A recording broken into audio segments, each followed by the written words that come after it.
Hi, I'm Rachel Whittaker, sports writer at the Lake Charles American Press, coming to you today from John J. Mims Stadium, where St. Louis knocked off Washington Marion last night.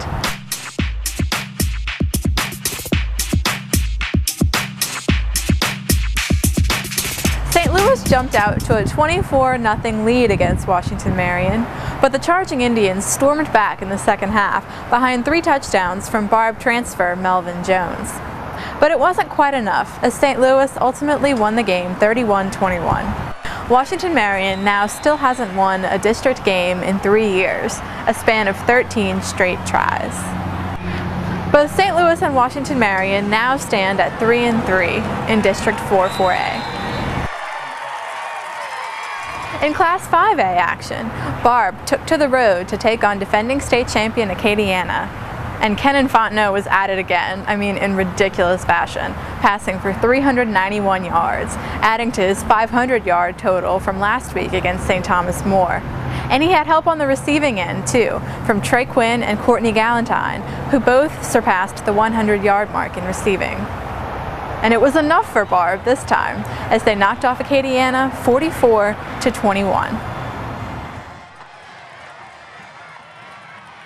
Back on Thursday night, Elton extended its season-winning streak to 6 games, as they now stand atop District 5-1A at 6-0, knocking off Maryville in convincing fashion 36-6. Running back Michael Levon again propelled the Indians' offense with more than 200 yards and 4 of 5 Elton touchdowns.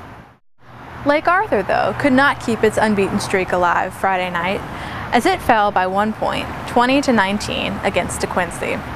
DeQuincy running back Patrick Dietz has really come out of the woodwork the past few weeks, as he rushed for an even 200 yards on Friday night.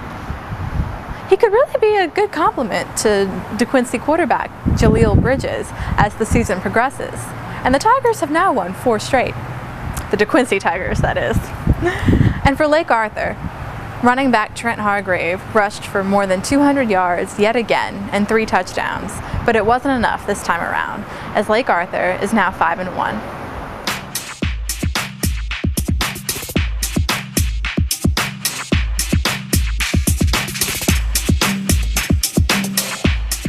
Covered Friday night was between South Beauregard and Westlake. It was South Beauregard's very first district game as a member of Class 3A, and Westlake really brought it on their home turf. Running back Devin Eaglin rushed for 211 yards and 3 touchdowns as the Rams beat the Knights 37-6.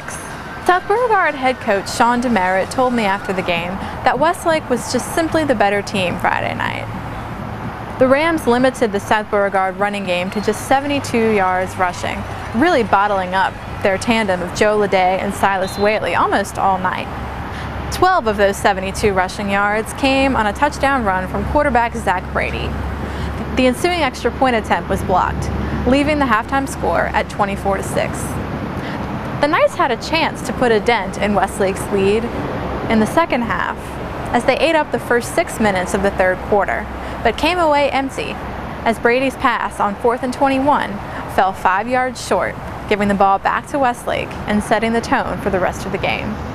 The Knights next take on Crowley on the road.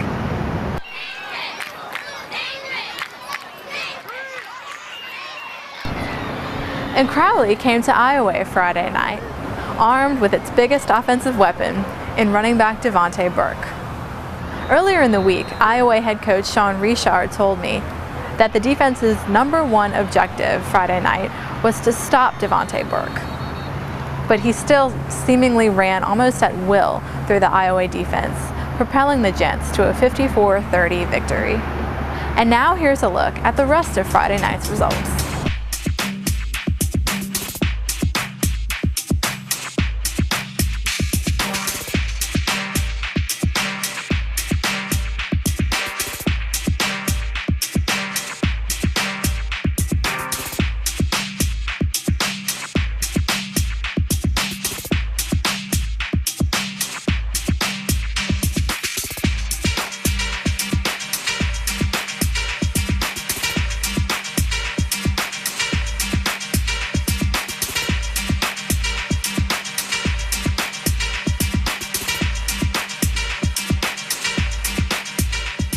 teams in Southwest Louisiana are still looking for their first win of the season, Iota and Hamilton.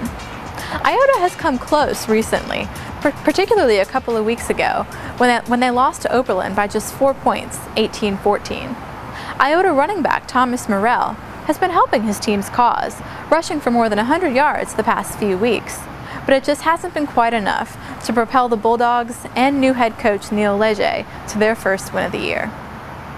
And for Hamilton, they lost 22-7 last night at Basile. They may have found a solution at running back with Denzel Winfrey, who rushed for 103 yards on 25 carries and the Warriors' lone touchdown. But the Warriors' schedule does not get any easier under new head coach Sam Pratt as they host Elton next Friday. Remember to tune in next week on AmericanPress.com for a preview of Week 7. And as always, pick up an American Press print edition daily for a look at scores, features, highlights, and analysis from high school, college, and professional sports. For now, from John J. Mims Stadium, I'm Rachel Whittaker.